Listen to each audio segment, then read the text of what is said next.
everyone, how are you all? Hope you all are doing very good. Today, students, we are going to start our new chapter of class 3rd, which is chapter number 8 about pushes and pulls. Okay, let's start the chapter. See, a position is the location of an object. A motion is defined as a change in position. Any object can move only when it is either pushed or pulled. So, student, what they're saying is, position क्या होती है? Position is the location of an object. एक object किस location पे रखा है, that will be considered as its position. Okay? After that, motion क्या है? जब object की position में change आता है, that means वो particular object क्या है, वहाँ पे motion में है. ओके एंड एक ऑब्जेक्ट तभी मूव करता है जब या तो उसको पुश किया जाता है और we pull it toward ourselves. Okay, see over there they have shown you an example. A ball is at point A. So यहाँ पे एक बॉल है जो पॉइंट ए पे है, right. When it is pushed it moves on. And जब आपने इसे पुश किया तो इसने मूव करना स्टार्ट किया, right. And after that it stops at point B. फिर ये बॉल कहाँ पॉइंट बी पे जाके स्टॉप हो गई. So over there what they have shown कि पहले बॉल की जो पोजीशन थी वो पॉइंट ए थी. फिर जब उसे क्या किया गया, पुश किया गया, उसने मूव करना स्टार्ट किया, यानी कि इसकी पोजीशन चेंज हुई, वो मोशन में आई. And after that it stops at point B, यानी कि अब उसकी पोजीशन क्या है, point B. Next, what is push और what is pull? You can see this is push. जब आपने एक डोर को इस तरीके से क्लोज किया, this is what is, it's push. And यहाँ पे क्या है, अगेन यहाँ पे क्या किया जा रहा है, बॉल को किक किया जा रहा है. So we are pushing the ball, right. चलिए now next again they have shown you. अब आप स्विच ऑन कर रहे हैं. सो अगेन आप यहाँ पे क्या करेंगे, पुश करेंगे. काइट को आप फ्लाई कर रहे हैं. For that you are going to pull the fly kite, sorry.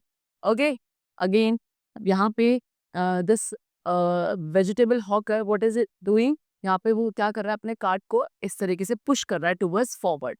यहाँ पे अगेन आप एयर को ब्लो कर रहे हो into the balloon, so that balloon आपका क्या हो जाए, इन्फ्लेट हो जाए. For that what you are doing, you are pushing the air inside the balloon.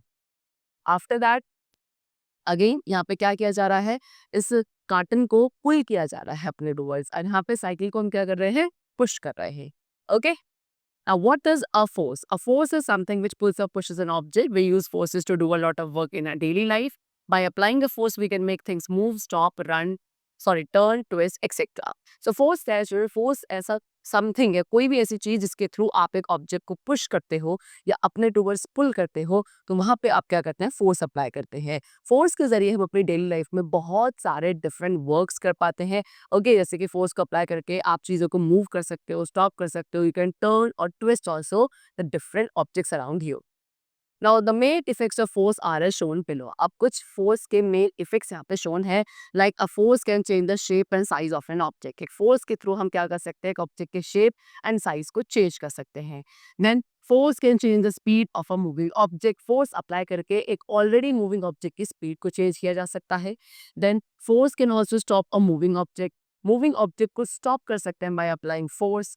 Force can change the direction of a moving object. Force के through आप किसी object की क्या डायरेक्शन को भी चेंज कर सकते हैं. Okay, the next topic which we have is friction. Electrical force and muscular force are some kinds of forces. So यहाँ पे आपको दो टाइप्स के फोर्सेस बताए हैं, electrical force and muscular force. Electrical force make machines like fans and computers move. Electrical forces के through कुछ machines जैसे कि फैन, कंप्यूटर्स, ये क्या है, ये ऐसी मशीन्स है जो कि इलेक्ट्रिकल फोर्स के जरिए क्या करती हैं, मूव करना स्टार्ट करती हैं. उसके बाद एनिमल्स जैसे कि ऑक्सन, हॉर्सेस, ये क्या करते हैं, ये मस्कुलर फोर्स का अपना यूज करते हैं कार्ड्स को पुल करने के लिए, कार से कैरियर्स को पुल करने के लिए. The ball start rolling when you push it और apply a force on it. इसी तरीके से बॉल को जब आप पुश करते हो या उस पर फोर्स अप्लाई करते हो, वो रोल करना स्टार्ट कर देती है. But it stops after some time. कुछ टाइम बाद वो रुक जाती है. Can you think why? Because the surface of the floor tries to stop the ball with in opposite force. Because जिस सर्फेस के ऊपर वो बॉल रोल कर रही है, वो सर्फेस क्या करता है, इस बॉल को स्टॉप करने की कोशिश करता है एक ऑपोजिट फोर्स के जरिए. एंड ये जो ऑपोजिट स्टॉपिंग फोर्स है, this is what is known as frictional force. Okay, now friction is a force that tries to stop object when it moves. So friction क्या है, फ्रिक्शन एक ऐसा force है जो कि किसी ऑब्जेक्ट को जो कि मूव कर रहा है उसको स्टॉप करने की कोशिश करता है. Okay, there is more friction on a rough surface than on a smooth surface. And अगर एक रफ सरफेस होगा तो वहां पे फ्रिक्शन वो ज्यादा होता है as compare to a smooth surface. Okay, now next is advantages of friction. अब फ्रिक्शन के क्या क्या एडवांटेजेस है? तो friction tries to stop motion. As I told you, friction क्या करता है? मूवमेंट को स्टॉप करता है। Can you walk on a slippery surface? क्या हम एक स्लिपरी सरफेस पे वॉक करते हैं? फॉर एग्जाम्पल आइस या एक फ्लोर स्मीयर्ड विद ऑयल और talcum powder.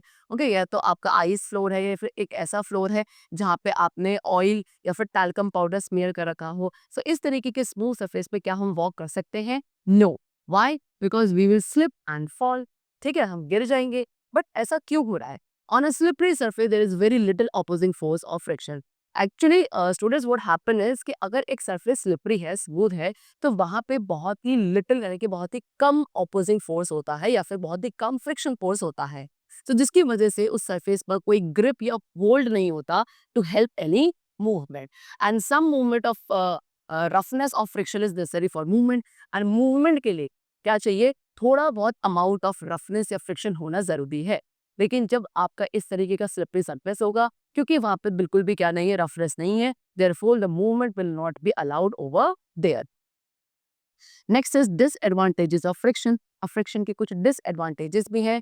To much friction is also not good. अब बहुत ज्यादा अगर फ्रिक्शन है तो वो भी अच्छा नहीं है। It can stop motion and cause wear and tear in objects in contact. Because अगर बहुत ज्यादा अगर फ्रिक्शन फोर्स होगा तो वो मोशन को बिल्कुल क्या कर देगा? स्टॉप कर देगा, रोक देगा, जिसकी वजह से ऑब्जेक्ट्स जो कि आपस में कॉन्टैक्ट में थे उनमें वियर एंड टियर होने लगेगा, वो डैमेज होने लगेगे। The hinges on a door creak if they are dry. Too much friction makes it difficult to move them if they are oiled and they move easily. Okay, आपके door पे जो हाइंस होते हैं वो भी क्या करने लगता है? क्रीक करने लगता है। उनकी आवाज एक क्रीकिंग साउंड प्रोड्यूस होती है अगर वो बहुत ज्यादा ड्राई हो जाते हैं। और अगर बहुत ज्यादा फ्रिक्शन फोर्स होता है उसी वजह से क्या हमारे लिए मूव करना भी उस सरफेस पर डिफिकल्ट हो जाता है। एंड अगर उस सरफेस को ऑयलिंग प्रोवाइड करी जाएगी तो वो थोड़ा स्मूथ हो जाएगा, and then we can be able to move on that particular surface.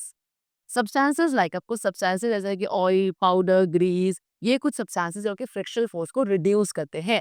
आते इन्हें क्या बोला जाता है? We call them lubricates. Okay, so that's all for the chapter. It's completed. I hope you must have understood it about it very carefully. Let's meet very soon. Then take care and thanks to everyone.